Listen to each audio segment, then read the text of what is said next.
Welcome to the Festival of Entrepreneurs, recorded live at the NEC in Birmingham. Over the next few minutes, you'll hear from some of the most incredible founders, investors, and business leaders who joined us this year. Welcome back, everybody. Welcome back to our next session, which is debt versus equity, understanding in funding stages.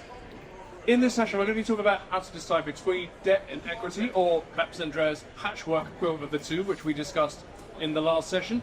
Do you give up equity or do you take on debt? I have three experts with me to talk us through. First of all, closest to me, I have Rowan, who is the founder of Inside Investor Relations. He's raised over £25 million in the last 5 years.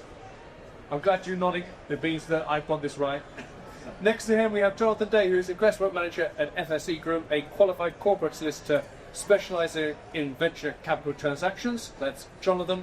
And on the end, we have Rajeev Saxena, who's the CEO of Velocity. You please welcome my panel, everybody. I should say, Brad, you're also author of Diary of a High Net Worth Investor. Yes, indeed. And as a thank you for turning up, my colleague Nick will give you a copy of that at the end of the session. So it's interviews with movers and shakers in the financial world. So please accept that with my confidence. So I've had a quick whip through. It's definitely something to go through with your post-it notes and a highlighter pen. There's all kinds of good stuff in there. So let's start the end with Raj. How do you advise founders to weigh debt versus equity? Is this working? Yeah. Right. Yeah. So hi there, everyone. Thanks for inviting me. So yeah, just on a very basic level, obviously debt versus equity. So debt is expensive. Right, it's also potentially restrictive, and obviously you may in certain circumstances have to provide personal guarantees, collateralize your loan, and all the rest of it. But the one big thing about debt, obviously, is that it's non-dilutive. Equity, on the other hand, as a founder, is dilutive, but also that can be a good thing if we're talking about equity investors that are interested in your business, and we call it kind of smart capital. So if you have someone providing equity and adding to that business, that could be beneficial. But for a founder, that is dilutive. I could just, if I may step back, and just describe a bit about Velocity and part of why I feel we understand the equity debt paradigm. So I founded Velocity about 8 years ago. We invest in what we call direct-to-consumer, direct testing of businesses. We have 60 companies in our portfolio as of now, one of which is Swoop, which is one of the which I'm really proud to. Funny enough, I actually met Swoop. We have this amazing system where we analyse companies, have our AI system. We look at thousands of companies a year, invest 6. We met Swoop in a coffee shop. So it just shows you never know how things can happen. And actually that's £6 million later, we're delighted to be part of that business. But drinking more coffee is the lesson of the moral of that story. You never know, right? So, but generally that's true, and we've done many professional brands with a fantastic company. And so, when you analyse businesses, we analyse a lot. So clearly, you have to think about this in terms of debt versus equity. So on the equity side, with the companies that we invest, we worked out three things. Firstly, how much money, when you do venture capital, do you think goes to Facebook or Google? Around the world, how much would anyone care to guess? Bloody faceless. So 40%, every single pound raised, dollar raised, ends up in the hands of Facebook and Google. And getting that marketing right is also the biggest reason for direct testing your business just for failure. So 4 years ago, we decided that actually, why don't we create a debt fund, which works alongside equity, which helps our founders to use debt for growth, combine that with equity, then you've got a win-win situation. So I'm a passionate advocate of combining both, but for the right reasons. Don't use debt for buying a Ferrari, for your office cars, for style. Use it for growth. And if you can balance that right, it's incredibly powerful. I think that's a really good idea, because so many people get worried, especially founders worry about getting themselves into debt because they're used to seeing debt from a personal debt point of view. Jonathan, what's your take on this? How you balance the debt and the equity equation? Well, I was going to say, Rowan just touched on it at the end there. I was going to say, you sort of introduced it as debt versus equity, and the two can work together. You know, they don't have to be competing. I perhaps also would say I wouldn't use equity to buy the Ferraris either, which, you chuckle, and I mean it semi-humorously, but I did meet a company whose main commercial rival took equity investment, and they said they went to see them soon after the investment had concluded and saw that the car park was full of brand new Range Rovers with personalised number plates, and within 6 months that business had gone bust. So their main competitor was no longer a competitor. So yeah, a jokey comment, but actually it does happen. I would say FSC do debt and equity. I ought to declare that I do the equity side rather than the debt side. I think Raj has given a great sort of summary there of the two things the various things to weigh up on the two options. I think the biggest sort of piece of advice I would sell is not to go into it without knowing the facts. Yeah, Raj gave a great summary of them all there, but the number of times I speak to people and I say, would you consider debt? Oh no, I don't want to do debt. It's like, well, why not? And there's this sort of almost perception that debt is bad. And in some circumstances it might be, but in some circumstances it could be the absolute right thing to do at that stage for you. So I think the biggest advice when you're weighing them up is weigh it up based on all the information, not on preconceived ideas of what debt means. Probably the quickest answer. And Graham, I'll come to you. I think you've just got to know what you're looking for the funding for, and it depends often on what stage your company's at. So if you're quite early stage and there's a fairly long period between now and reliable revenue, reliable cash receipt, then equity is your kind of buffer to get you through that desert, if you like, in your way through R&D, through product launch. And then once you've got reliable, repeatable cash flows, then yeah, debt can come into the equation. But also, we talk about debt versus equity as if it's a choice. I mean, quite amused to see that they made your legacy bank before the sponsors of this event. You try to go to a bank, ISQ bank, to get funding for your business? I mean, unless you've got real estate or very expensive machinery, they don't want to know. So having the choice of debt often relies on either having hard assets in the business or having reliable cash flows that can use as collateral. You can get funding against EBITDA. If you're profitable, you buy a business rather than starting it from scratch. You can sometimes do that with some funding. So a lot depends on the stage that is at and what you're trying to do. I mean, mostly, again, full transparency. We only do equity for private investors, and they're always looking for growth. They want 5x or 10x over the next 5 years. Ideally within something like the EIS scheme where they're going to avoid capital gains stamps on it. So a lot of what we do is helping founders tell their story in a compelling way to private investors to get them to come on the journey. Let's talk about some of the mistakes that businesses make when they're trying to get the balance right, because I think we appreciate that it is a balance. So what will be some of the pitfalls that people fall into too easily? Well, and I just talked with somebody here this morning who was being offered some debt, but it was quite a long-term commitment. It was a substantial amount of cash out the door every month when they're just starting the company off. So to me, I think something that's going to make you lose sleep at night. It probably isn't right to be committing to that sort of debt, especially if personal guarantees. I think you're safer to start with equity until you've got a reliable cash flowing business, and then think about debt. If the old joke about the banks, they'll only lend you the money if you don't need it.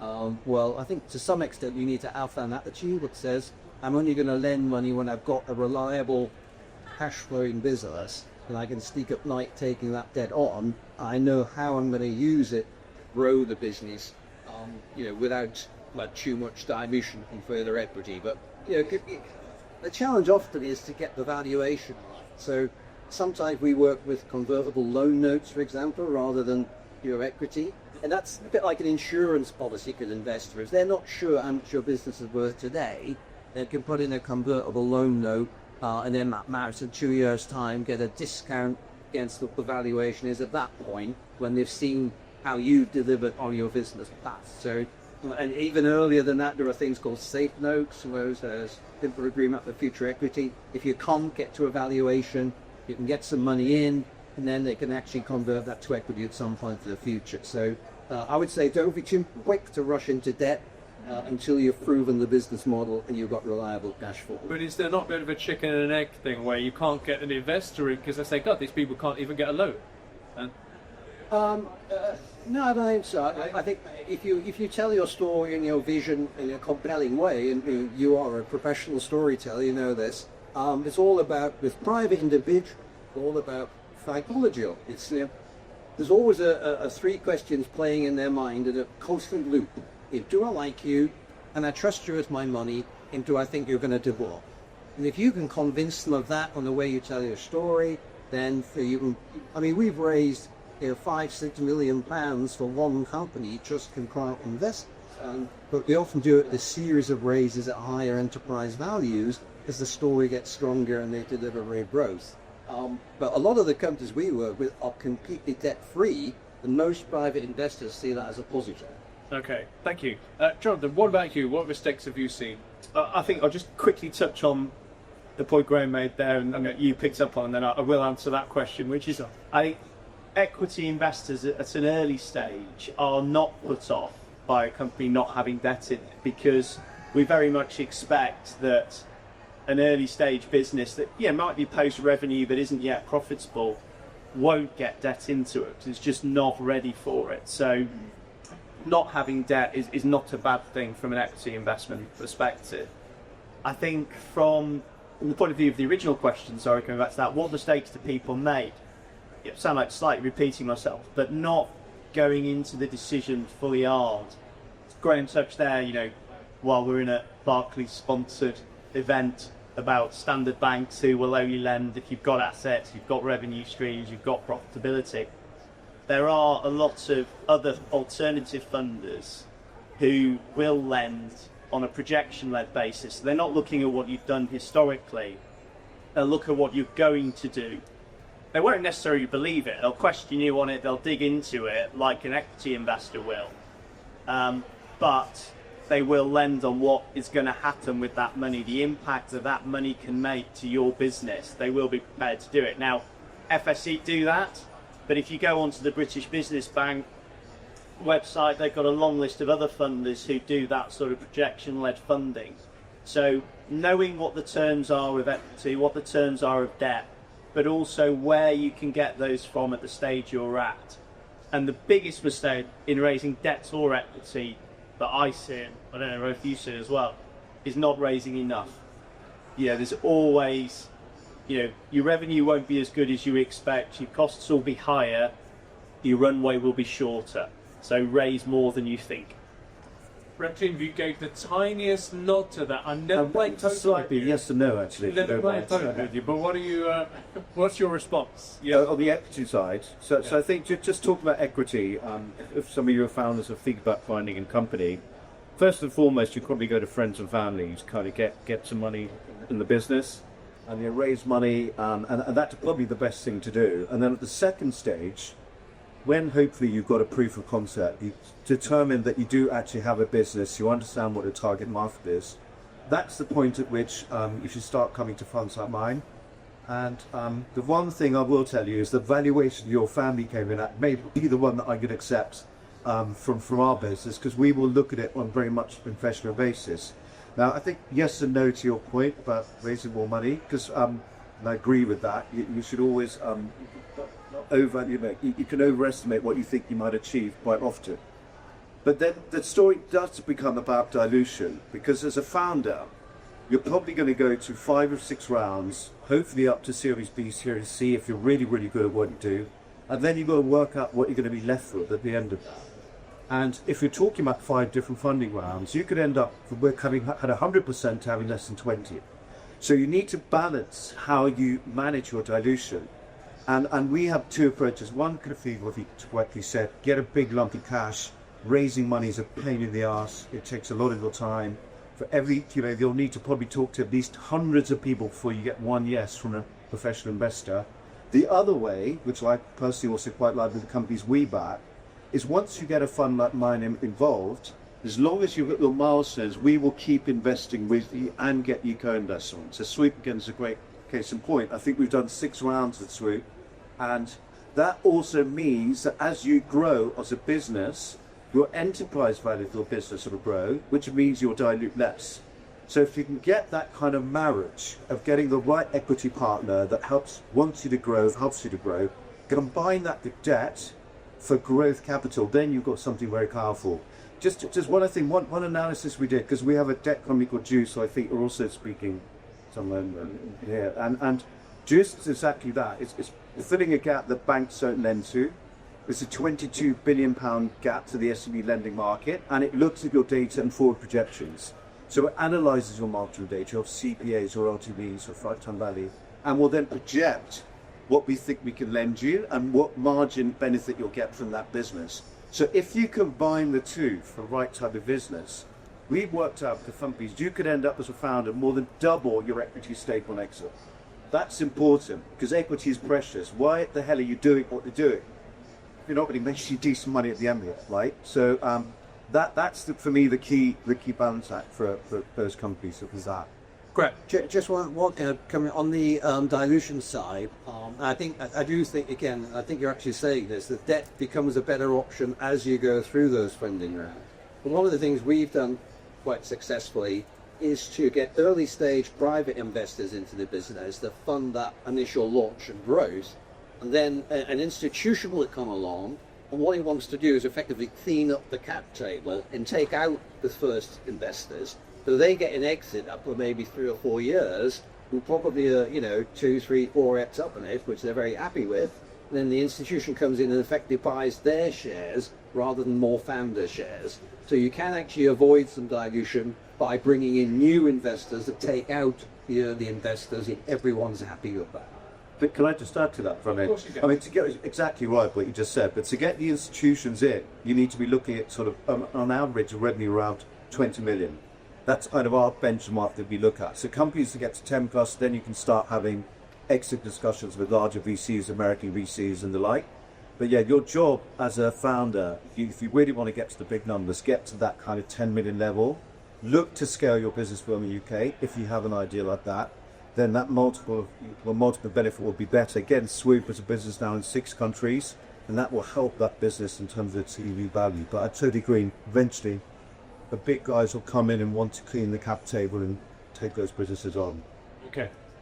Jonathan, you look like I was just going to jump in quickly, probably put my old lawyer hat on and say, just bear in mind, of course, when people are doing purchases from existing shareholders, secondary as it's known, you've heard that phrase, that money goes to those shareholders, it doesn't go into your business.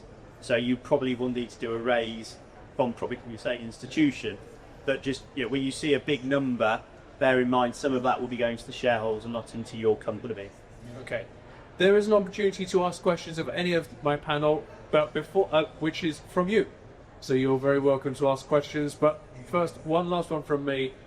Just to go down the line here, are there any major red flags that an investor is going to look for that is going to worry them? So, great. Investor, equity investor. An equity investor, yes. Well, I mean, certainly they would be looking whether if the balance sheet was loaded with debt and there were lots of commitments and cash flow implications, that might put them off. But really, I mean, ultimately, they're looking at, is the founder delivering? Are they on the right growth path? That encourage. Well, what we typically do is multiple rounds with investors, I'd rather say, as they get to their target. So as long as that is continuing, and the debt is not overburdening the balance sheet, then investors are often happy to come in at later rounds because they feel it's de-risked. The more you grow the business, the more you get to revenue and profit, the lower that risk is.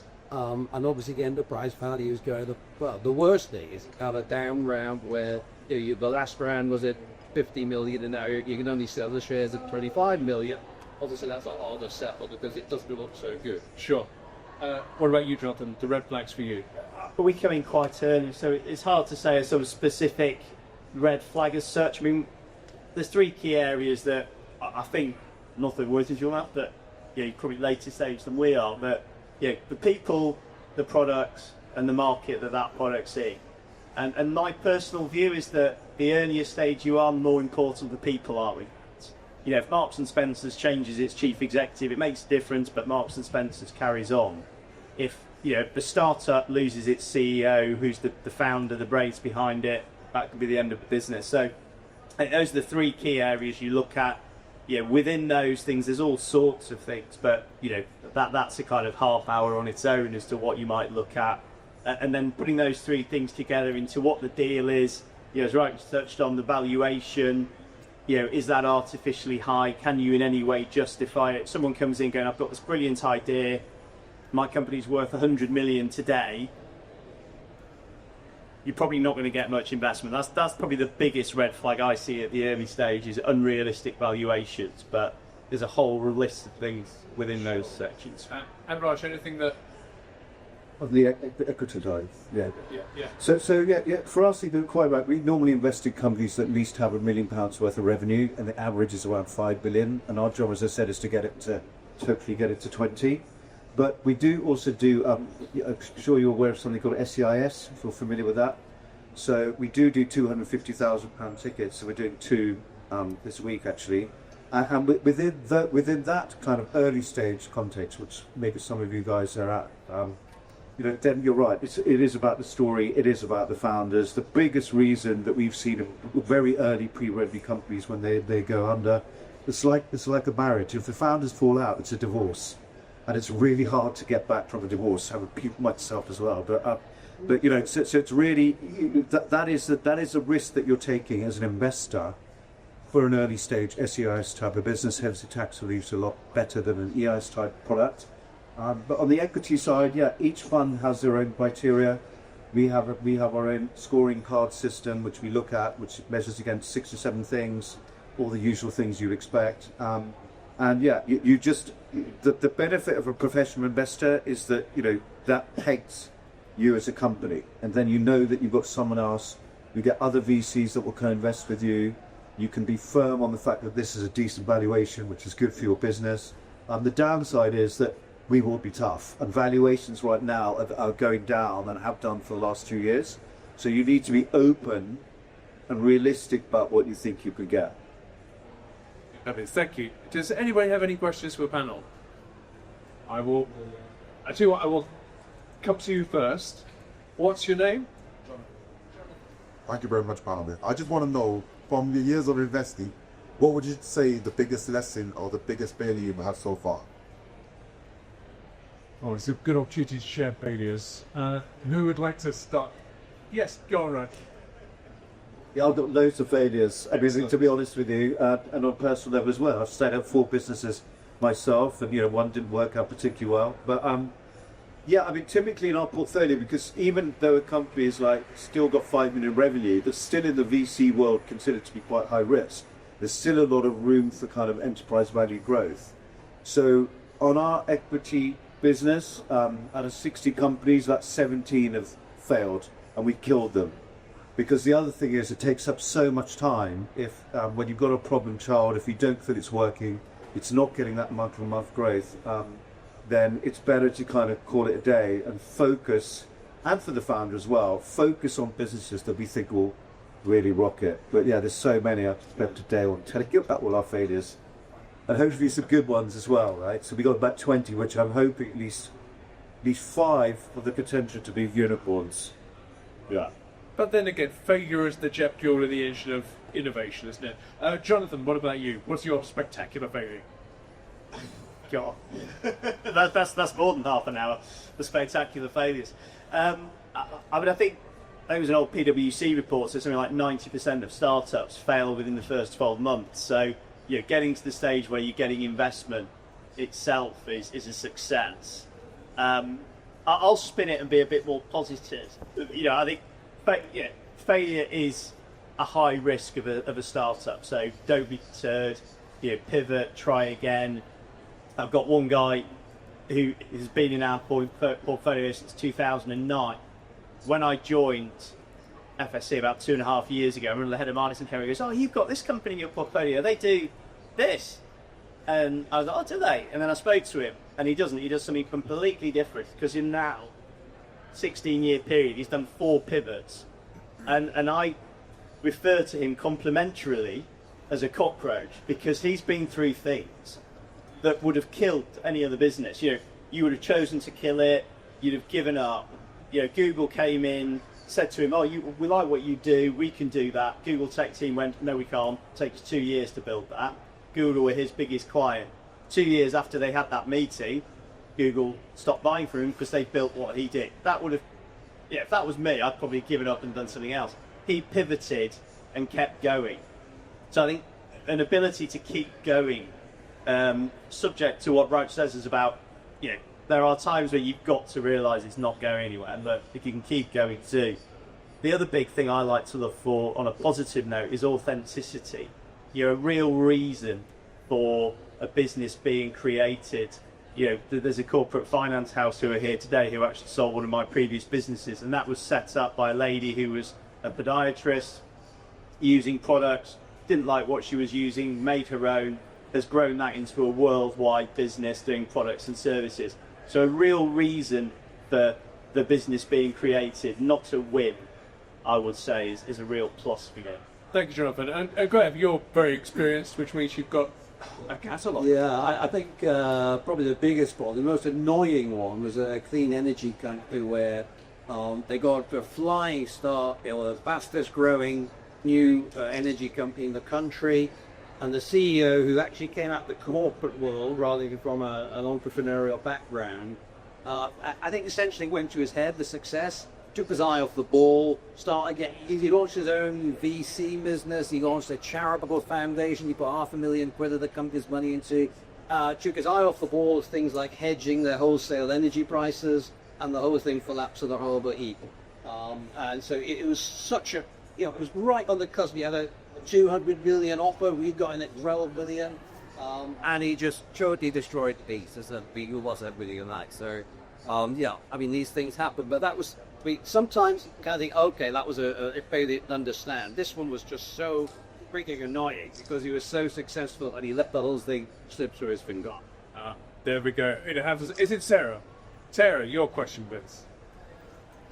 Thank you all. This has been really interesting. So I've got a startup business, co-founded with my partner, business partner, and we feel that we found something that satisfies a gap in the market. It's quite unique, and everything that you said, we went out to investors, stake phasing family, but that was our first round of investment, and now we're at the point we're just proving a concept at the moment. We've got guys using the software that we've developed, and we're ready for a second round of investment, and a company that we want to work with because we feel they'll bring value as an AI company. We've we sat with 3 of them, and the last one that we're ready to engage with have offered a joint venture.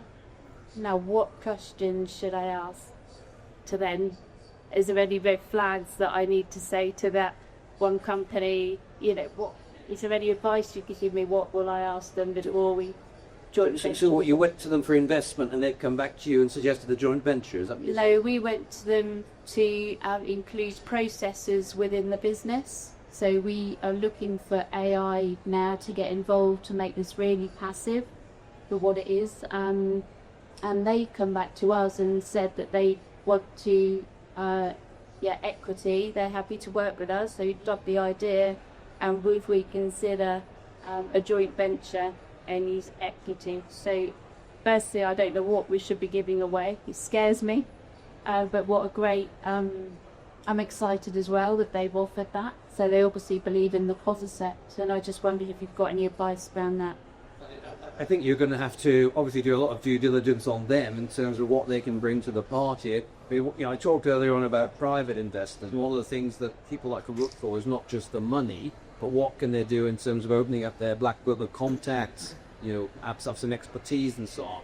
You're looking at a joint venture, you want to look at very carefully at what that company's already achieved, look at its founders. Imagine you were going to invest your money in them, and say, what question would I ask before writing the check? Effectively, you're writing a check for your equities, certainly. So I would want to know what they can bring to the party, how quickly they can accelerate your growth, how much they can add to your enterprise value with that AI capability, But I'd also, being a grey-haired old cynic, I'd be saying, hold on, there's so much hype around AI at the moment. You know, what have they actually done with it? How proven is it? You know, how unique is it? You know, because these then, you know, you can use AI to write code for you. You know, so things that used to seem like a long, extensive process can be done almost in minutes automatically. So I want to really validate the value they're bringing. And their track record, you know, what channels to market could they get you into that you don't already have, you know? It's a piece of string question as to how much equity you give them, because you have to weigh all of that into, you know, versus the value of your business, the value of their business, and then come up with something that was a win-win for both of you. But I think a lot of due diligence, it sounds a lucky idea as we're tempting to say, oh, let's partner on this. But, you know, most partnerships fail. Most of them don't work out the way you hope they're going to. So be very tough, be very firm in your questioning, your due diligence before you agree to a leader. This is not a forum of mindless optimism, Sarah. What would you say, Jonathan? Get legal advice, I guess. It's just a really cheery neatiness, isn't it? It's like, you know, but be cynical. I think be careful about what they are offering you and what they're promising you. So they'll promise you the world to jump in there. Sorry, and look, we just watch that very subtly, so I'll be quick. And just be aware of potential impacts. If it goes brilliantly, let's be positive. You know, it's going to go brilliantly. It's a partnership. That's great. What potential impacts could it have on an exit for you? Could having them in actually stymie people who might come in and buy your investment, knowing nothing about, you know, the business or them, but, you know, one of the concerns about having a kind of commercial investor on an exit is there's loads of positives they bring, but on an exit they might restrict your sale opportunities. Quick enough. No, that's fine. I have one job, which is to get out on time. Your job is to be an expert. We are very nearly up to time. What I would like to do is do a quick run down the line here. And you're around for the rest of the day, aren't you, the three of you? So if you do have any outstanding questions, looking at you, go find one of these guys around. So my final question, in a couple of sentences, just running down the line here, which is, what is your top signal that a company is ready for equity invest for it? A top signal. And I'll start with you, Rajeev. But I think companies always has to be ready for equity. It's just a question of which type of equity. So, you know, if you're right at the beginning, that it's talking to your mum and dad, your friends and family, and then as you go along, it's about getting that capital more institutionalized. And each fund will have different criteria, like mine does. It's just making sure you understand when you get beyond friends and family, go out there, look at the market, look at what funds invest in. Some funds are very, you know, for example, regional specific, British Business Bank, things like that. So it's about targeting those funds, working out whether you fulfill those criteria and really going for it. But it's just, you know, it's a battle. It's bloody hard to raise money, and it's very hard to get money from people like us. So I'll do running out my mum. When we do, hopefully it's worth it. Yeah. So, and again, I want to adjust the question. What is your top signal that a company is institutional equity ready? I think Raj is giving a great answer there on equity. The institutions, there's a whole range of institutions as well. So make sure you're going for the right institution. I think when you found the people you want to go to, the one thing I would say, which probably isn't answering the question at all, so maybe I should be a politician, is keep it simple. Explain it to people. Yeah, if your mum won't give you any money, maybe you're not explaining it simply enough. So I think if you can explain something simply to an investor, that's key. You know, Raj has touched on there'll be an institution right for your stage of investment. Just make sure you've got a great story that you can express really quickly and simply. Graham, why don't you have the last word? Well, I would say most of the founders I talk to are not investor ready. You've got to have your story and your vision straight. You've got to tell it in a compelling way. You've heard the numbers. These guys take barely 3% of the things across their desk get funding. So you've really got to stand out with that. Even right down to the logistics. What's the actual investment process? How do I give you money? Who does my AML and KYC? A lot of founders haven't even thought. It's what's in my virtual data room. All the things that an investor wants to see, you've got to have in place. And you've also got to do what I call the positive power of negative preparation. A little bit of negative, but think about the objection. What they're going to ask you, how you're going to answer those questions. If you have all of that ready before you go to the investor, you've got a much higher chance of success. That's all we have time for. Would you please stand by a panel? Yeah.